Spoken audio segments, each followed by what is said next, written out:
Years ago, a group of generals came to me, and it was explained to me they were ready to conduct a coup d'etat. They were ready to move Barack Obama from office with military force. And then a few weeks later, I got another call and said that they were reconsidering.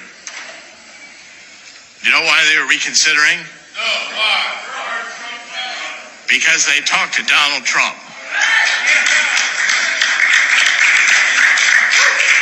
And Trump agreed that he would run. And they agreed that if he would run, they would conduct their coup d'etat as a legitimate process, rooting out the traitors within government. And that pact between the military and Donald Trump has held. As we've been interpreting and watching, and Alex has been following QAnon is military intelligence and close to Trump.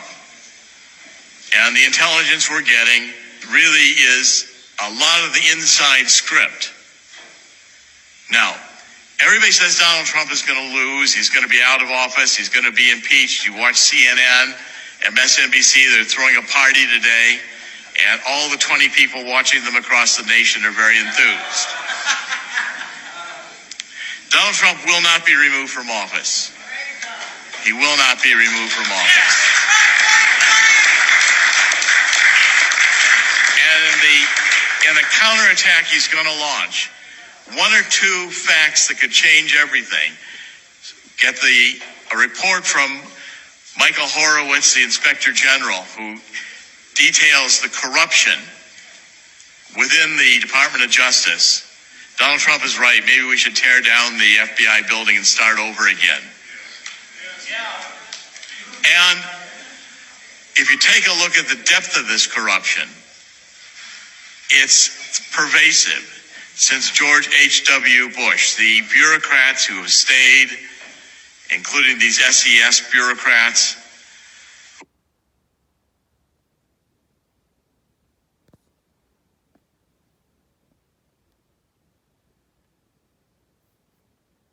were there mostly permanent.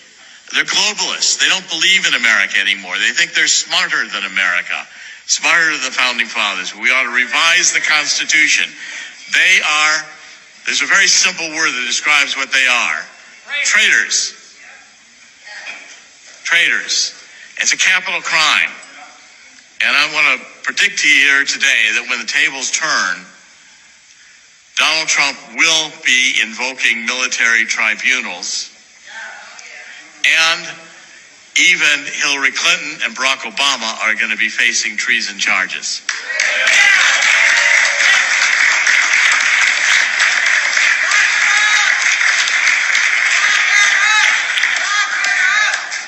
It will not end, and Donald Trump will have the courage to do that.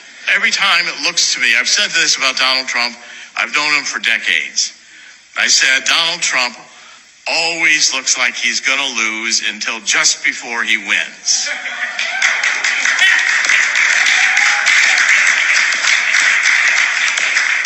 Always. He's always looking like he's 1 inch from being, losing all his money. 1 inch from losing this deal or that deal. Everything Donald Trump has done in his life has been a success. And in the final game of this, I think Donald Trump will reduce the bureaucracy. I'd say 95% would be good, maybe 100%, because the bureaucracy isn't specified in the Constitution. There's no discussion. There's no article about the bureaucracy, which means it can all be removed. Fire them all. And I think what we can have is a rebirth, as we say, of freedom in this country. But I want to say 2 or 3 things about Zuckerberg. Someone has come forth as a Silicon Valley insider, anonymous, and has been writing me extensive emails, which I've now been able to validate. And the story of Zuckerberg and the others is this. Facebook, all of the major ones, Twitter, YouTube, Google, every single one of them is a creation of the CIA. They were funded by the CIA, and they were there. And by the way, they are all considered dispensable. Zuckerberg may not realize it, but he's in the ejection seat. And the button will be pushed and he'll be ejected out. But the real power in Silicon Valley is the infrastructure of the internet. It's the Oracles. It's the Microsofts, the Sun Microsoft systems. These are the tracks, the railroad tracks on which the internet runs, the bridges, the infrastructure. And the people who are really controlling Silicon Valley are the Larry Ellisons. These are the people you know less about because they're not the front men. You know, Zuckerberg is dispensable. Eric Schmidt is dispensable. Google is dispensable.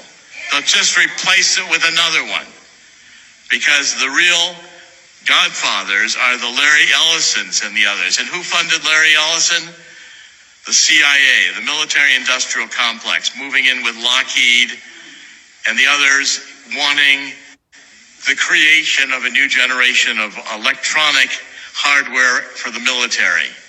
And in the process, and that started going back into the 50s.